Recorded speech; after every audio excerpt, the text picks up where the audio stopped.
My family moved a lot. Now, I know what we were running from. Big thank you to Death by Kool-Aid Man on Reddit for allowing me to read this story, which was originally posted on r/nosleep.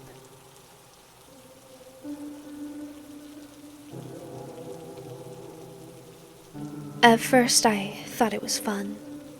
We lived in an RV and it was like an endless vacation. One week we were in LA, the next we were in Salt Lake City. We didn't know much about our lives before this. We knew we were born in Portland and that we could never stop moving. We always knew we were a special family. I just guess we didn't know how special we were. My parents tried so hard to have kids and almost lost hope. That's why my twin sister and I were so special to them. They're little miracles. It was annoying, but at least we knew we meant something to them. Amelia and I were fairly close, as far as siblings go. We were kind of each other's only friends since we were homeschooled. We felt pretty isolated. We never set up camp anywhere fun, no KOA campgrounds with ice cream shops and swimming pools. Always driving off-road and living deep in the woods. I guess it was peaceful in a way, but anyone who grew up near the woods understands it's not something you mess with. The first time I really personally realized something was up was just before our 7th birthday, when we were staying in a place in BC called Kamloops. We weren't supposed to sneak out or leave my mom and dad's sight, but at the time, we were mischievous 6-year-olds with a huge, unexplored forest right in front of us. What do you expect? We waited until they fell asleep for the night and snuck out of the RV through the window, which was pretty easy because the window was just a sheet of plastic held together by a zipper. And we set off with nothing but a shitty lantern to illuminate the path in front of us. It wasn't long before we saw something strange. A glow. Not from our lantern, it was coming from in front of us. It didn't take long for us to see who or what was in front of us. It was a lady holding a small, homemade torch. But she didn't look much like a lady. Her hair was matted and fallen out in some places. Her skin was almost blue and looked rotted. Her teeth were yellow, and I thought you could even see a part of her jaw. She was wearing a dirty hospital gown. I didn't know where the nearest hospital was, but it had to be pretty damn far, because the last time I remember driving anywhere with a paved road had been 3 hours before we set up our camp here. Amelia and I were frozen in fear, and for the first time since we had mutually decided affection towards siblings was lame, I reached for her hand. That thing, it reached out its bony arm to us. It moaned out something almost indecipherable.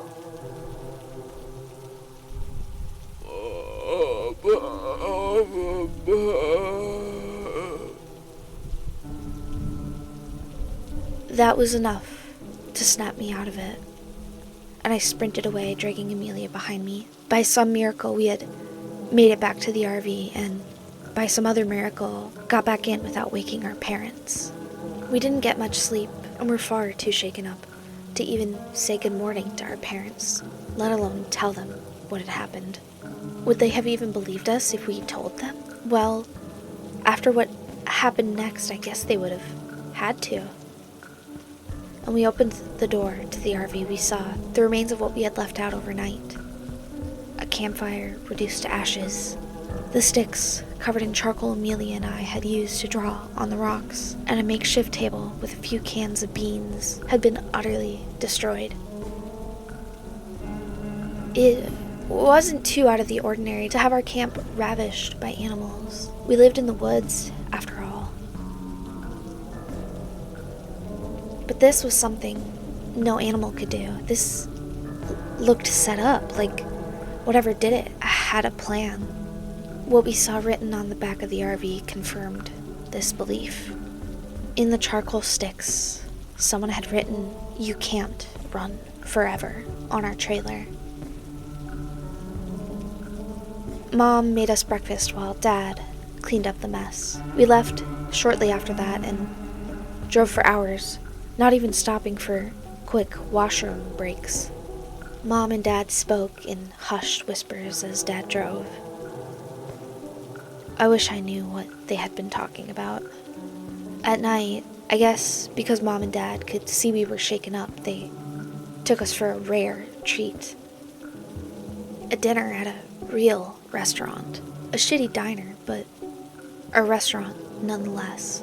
It was empty there, which was why my parents liked it, as they hated crowds. I was over the moon. A root beer float and a greasy cheeseburger was anything a 6-year-old boy could dream of. Which was why I was so upset when Mom and Dad made us leave the second someone else came in. It was just an old trucker. I didn't get the big deal. While we were in the RV, Amelia asked why we had to leave while I sulked in my bunk, which was a glorified shelf. Mom sighed.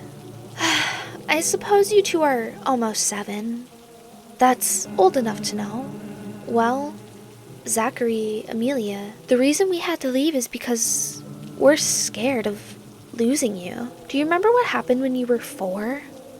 I had no idea. My memory was never good, but Amelia claimed to remember. We were in Beaverton, not too far from Portland. She said that when we were 4, we were running around in a field when a big man in camouflage and bit boots came up to us and bent down to our level. We're not supposed to talk to strangers, Amelia said. She was always a goody two-shoes. I'm John. Now we're not strangers. What are your names? I'm Zach, and that's my sister Amelia. We're 4, and our birthday is July 26, 2002. I had apparently said, but I bet Amelia just said I said that to make me look worse. That's when he stopped smiling. He roughly took our hands and started to lead us away. Let's go somewhere fun, Zach and Amelia. I need to take you someplace else. My mom got teary. That's right. If your dad and I hadn't caught you just before you left, we probably would have never seen you again. I took you someplace safe, and your dad... I shot that son of a bitch in the leg. Hope he had fun crawling back to his house, he said, coldly. Amelia and I shot each other glances. Okay, Daddy, I'm going to go to sleep now, she said, climbing over me to get to her bunk. That night, we stopped somewhere for the night. I forgot where, but probably near the interior of BC or maybe Alberta. I looked out the little plastic window, and I saw her. I saw that damn lady again. She was staring at me and Amelia in our bunk beds, reaching out for us with that same long, bony hand. I rolled over and tried to sleep, but couldn't, knowing she was there.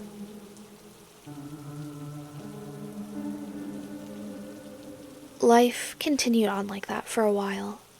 Anywhere we'd stop, she'd be there. Washington? There she was. Nevada? You bet your ass. Montana? Better fucking believe it. Amelia and I didn't really explore much anymore, partially because we were getting older and gradually showing less interest in that sort of thing, but partially because that experience in Kamloops, it traumatized us both.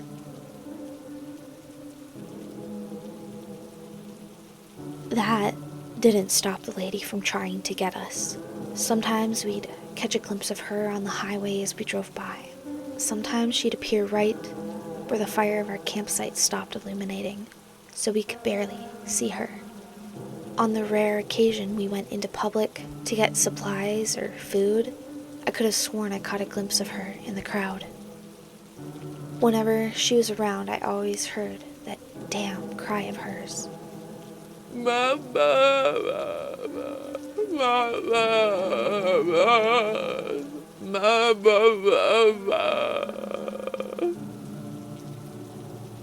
After a while, she stopped scaring me. Well, stopped scaring me as much. Everything finally made sense the day before Amelia and I turned 14. Mom and Dad had left the RV and gave us to a rare couple of hours of freedom as they gathered things for our birthday. We weren't parked ridiculously far from civilization, but I'd say a good hour's worth of walking. We weren't that scared. We had lived in the woods long enough to know as long as you didn't bother the forest, it wouldn't bother you. And the lady in the hospital gown was honestly more of an annoyance than anything else. I'd even go so far as to say we had almost forgotten about her. I was reading and Amelia was rummaging around the RV for food. I was getting immersed in my book when Amelia shouted, "Zach, come check this out!" I rolled my eyes. What could it be? We had lived in this tiny RV for almost 14 years. I knew it like the back of my hand. There was absolutely no nook or cranny I didn't know about. Oh, I guess I was wrong. There, under the driver's seat cushion that Amelia had pulled out for whatever reason, was a box. It was small and a bit squished from all the years my dad's butt had been sitting there, but we could still tell what it was. Amelia excitedly reached to open it. Inside were papers. "Forget it, Amelia. It's probably just boring documents for work," I said. But the look of confusion to horror on my sister's face was enough to change my mind. They were documents, but not for work. Birth documents for us. But the stated parents weren't ours. I was apparently Zachary Jr., but nobody in my family was named Zachary. I looked at the father's name, also Zachary. The mother was someone named Emily.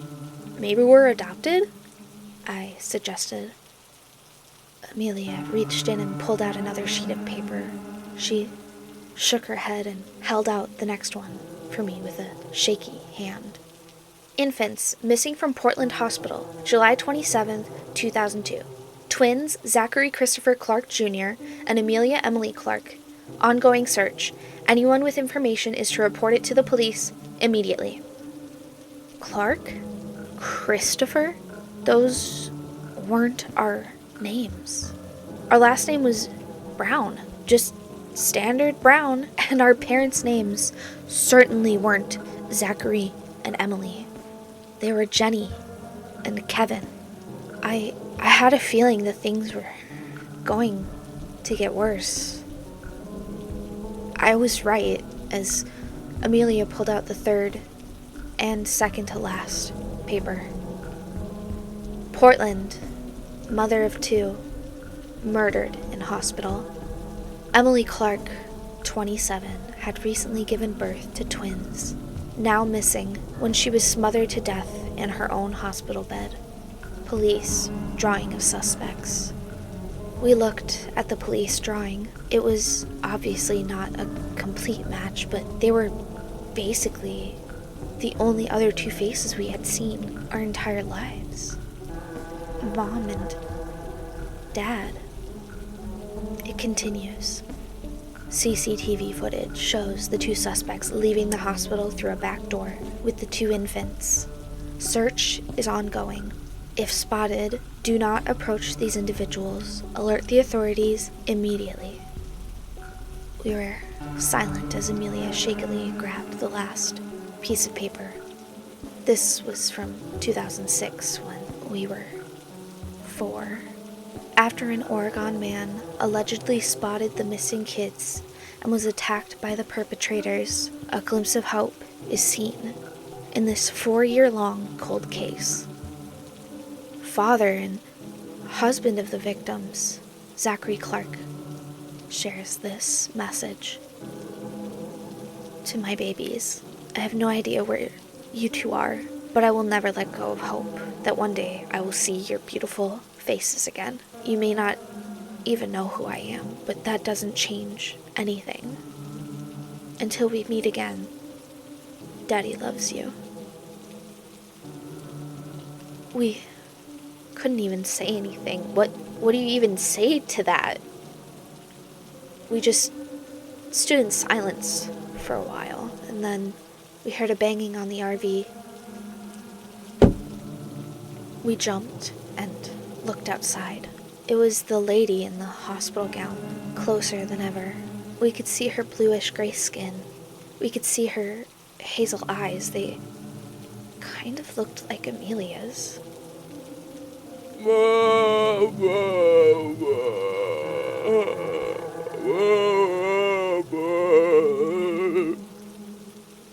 She moaned, reaching out for us again. I reached down to the newspaper clipping. It had a picture of the victim on it. I held it up to the window where she was staring at us.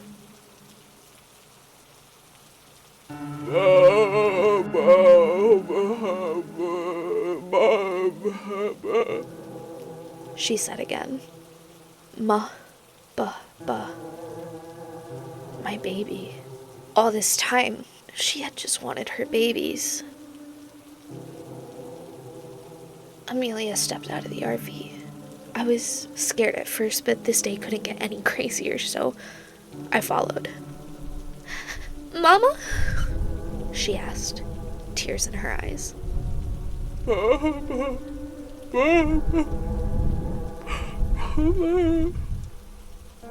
She said, reaching her bony hand out once again. But she didn't run.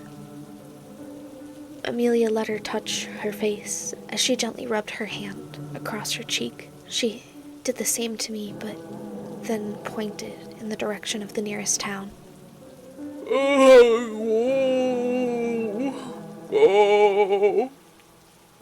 She said.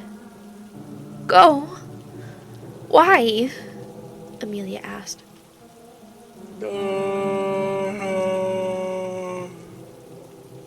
Our mother croaked. Dad, Zachary Sr. was he still alive after all this time? We have 2 hours until Mom and Dad... Amelia cut herself off. Until they get back. Let's go. Quick. Although we really didn't have any idea how to get to the town, we somehow knew, like something or someone was guiding us. We busted into the sheriff's office, probably looking awful. First came the questions, the interviews, then the DNA testing. Then they looked for our parents. They arrested my parents. Then the news stories and the interviews, and then we were flown out in a plane, my first plane ever, to Portland to meet our real dad. We were quite the story. They called my parents the wretches of the woods, thought of them as evil witches who stole us and hid us deep in the woods. I guess they were right, in a way. It was weird seeing them behind bars, serving life sentences, because after all, they raised us for nearly 14 years. But that's where they'll stay. No running, no hiding. There's nowhere to hide in a cell. He burst into tears when he saw us. We didn't. It was weird. He was my dad and all. But was he? I mean, I guess I met him when I was like a few hours old, but I just couldn't connect to him. It took a while, but we slowly got used to our new lives in a house with a bed and our own rooms. Not running from everything or living in the woods. It was peaceful, although most of the time I ended up sneaking into Amelia's room because after all this time I still just couldn't be alone. One time I got a knock on our window. We both woke up and saw the lady in the hospital gown outside. But she looked happier, less rotten, like she was complete again. Mama? I asked. Could she stay and I could live with the family I crave? Like she read my mind, she shook her head. I have to go, my babies, she said, reaching her hand out to us through the window as she slowly disappeared into the night. We never saw her again after that, but we knew she was always watching us. And we knew that we wouldn't run.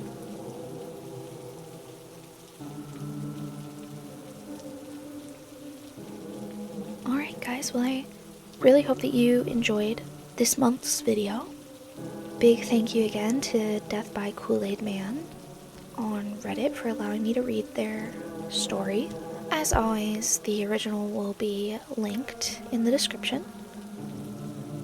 If you enjoyed my narration and you also enjoy scary stories, please consider giving this video a like, subscribing, hitting the notification bell. I hope that you all have a very spooky rest of your day.